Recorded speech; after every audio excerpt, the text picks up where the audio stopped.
A paz do Senhor, crentes. Abram sua Bíblia, livro do profeta Joel, capítulo 2. Queria até pedir que você deixasse a sua Bíblia aberta nesse texto, que nós vamos ler alguns versos, mas inicialmente vamos ler o verso 12 e o verso 13. A palavra de Deus diz assim: Ainda assim, agora mesmo, diz o Senhor, convertam-se a mim de todo o coração, com jejuns, com choro e com pranto. Rasguem o coração e não as roupas. Amém. Por enquanto, deixe sua Bíblia aberta. Nós vamos depois ver mais um pouquinho desse texto. Mas o livro do profeta Joel, ele é muito conhecido, principalmente por uma citação que o apóstolo Pedro faz a esse texto sagrado na sua pregação no dia do Pentecostes.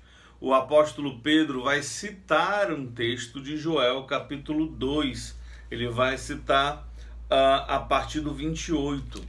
E essa parte que ele está explicando sobre o cumprimento de uma promessa de Deus, a promessa do derramar do Espírito sobre toda a igreja, sobre todos os povos, sobre todas as nações, ela é precedida no texto de Joel por um chamado ao choro, ao jejum e ao clamor.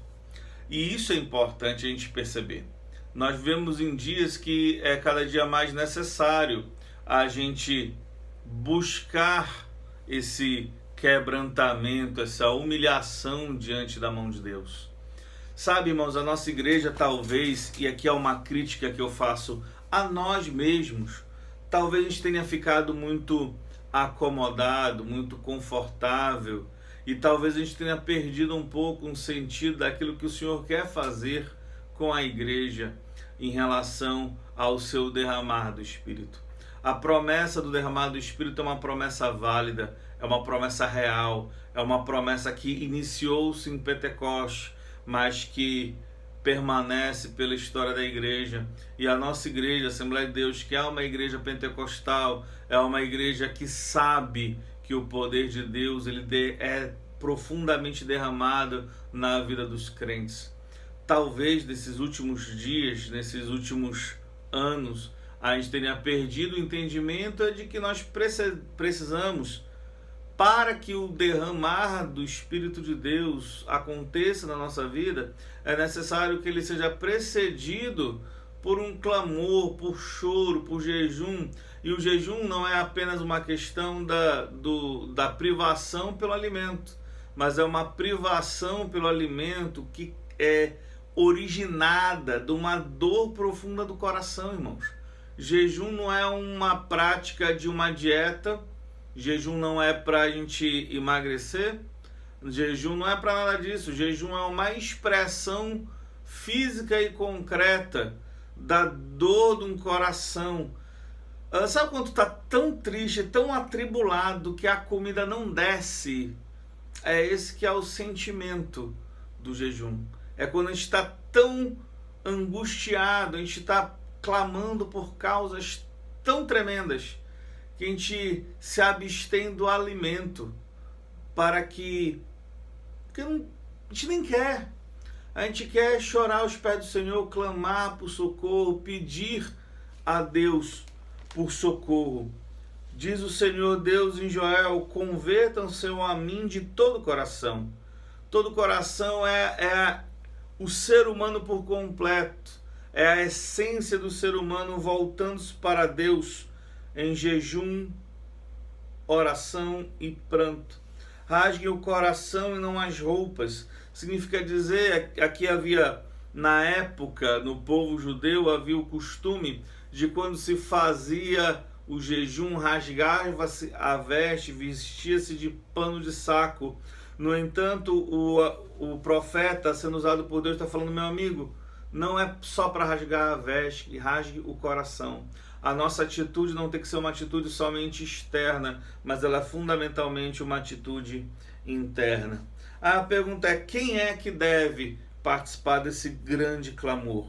Diz o texto sagrado no verso 15 em diante: toquem a trombeta em Sião, proclamem um santo jejum, convoquem uma reunião solene, reúnam o povo, santifiquem a congregação. Quem deve clamar a Deus por misericórdia? Todo o povo. Quem mais? Toda a congregação dos santos. Santifique a congregação. Congreguem os anciãos, reúnam as crianças e os que mamam no peito. É uma convocação para todo o povo, do mais idoso ao mais novo. Que o noivo saia do seu quarto e a noiva dos seus aposentos. Aqui existe uma expressão que já demonstra a urgência desse clamor. O noivo e a noiva deveriam interromper a sua lua de mel para que se voltassem ao Senhor em pranto, em choro, em quebrantamento, em pedidos de misericórdia. Verso 17. Que os sacerdotes, os pastores, os ministros de Deus, ministros do Senhor, chorem entre o pórtico e o altar e orem. Poupa o teu povo, ó Senhor, e não faças da tua herança um objeto de deboche e de zombaria entre as nações, porque hão de dizer entre os povos: onde está o Deus deles? Então esse chamado é para todos nós pastores, os noivos e as noivas, as crianças de colo, aos anciãos, todo o povo. A gente é chamado pelo Senhor para clamar pela misericórdia dele, para jejuar, para prantear, para rasgar o coração diante dele. E aqui eu vou finalizar essa breve meditação lendo acerca da promessa que Deus faz a partir do verso 28. E acontecerá depois disso que derramarei o meu espírito sobre toda a humanidade. Os filhos e as filhas de vocês profetizarão, seus velhos sonharão sonhos, seus jovens terão visões. Até sobre os servos e sobre as servas derramarei do meu espírito naqueles dias. A promessa de Deus, irmãos, ela não falha. A promessa de Deus não muda. A promessa de Deus permanece.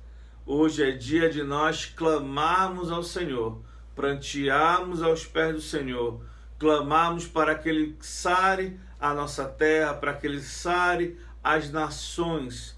Hoje é dia de jejum e rasgar o coração, crendo que amanhã o Senhor derramará um grande renovo sobre a nossa casa, sobre a nossa nação, sobre as nações. O nosso Deus é Deus sobre todas as nações. Pense nisso. Muito obrigado pela atenção. Até mais, a paz do Senhor.